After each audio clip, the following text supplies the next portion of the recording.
Understanding the phrase, go coast to coast.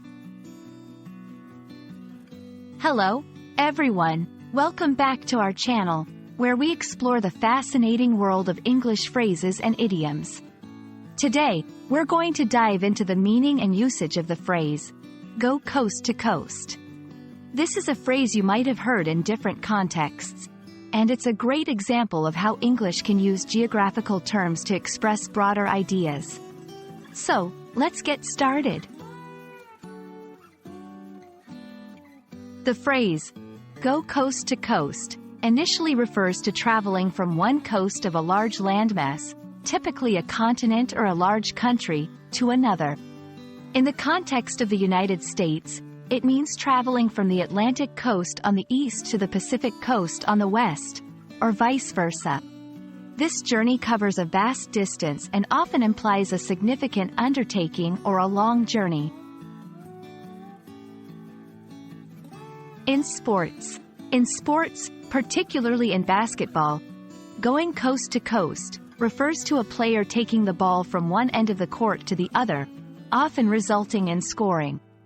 It showcases the player's skill and speed, emphasizing their ability to cover the entire court effectively.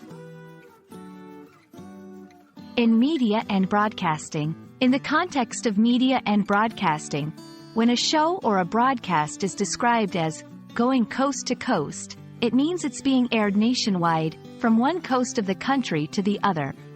This indicates a broad audience reach. In business and projects, in business or project terms, going coast to coast can describe an initiative or campaign that spans the entire country. It implies a comprehensive or all-encompassing approach. Let's look at some examples of how to use go coast to coast in sentences. 1. Travel context. Last summer, we decided to go coast to coast, driving from California to New York.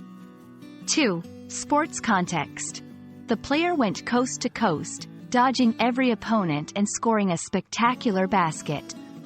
3. Broadcasting context. The radio show has grown immensely and is now going coast to coast. 4. Business context. Our new marketing campaign is going coast to coast, targeting customers in every state.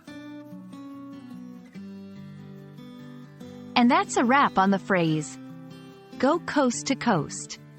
We've seen how it can be used literally to describe a long journey across a country and figuratively in various other contexts.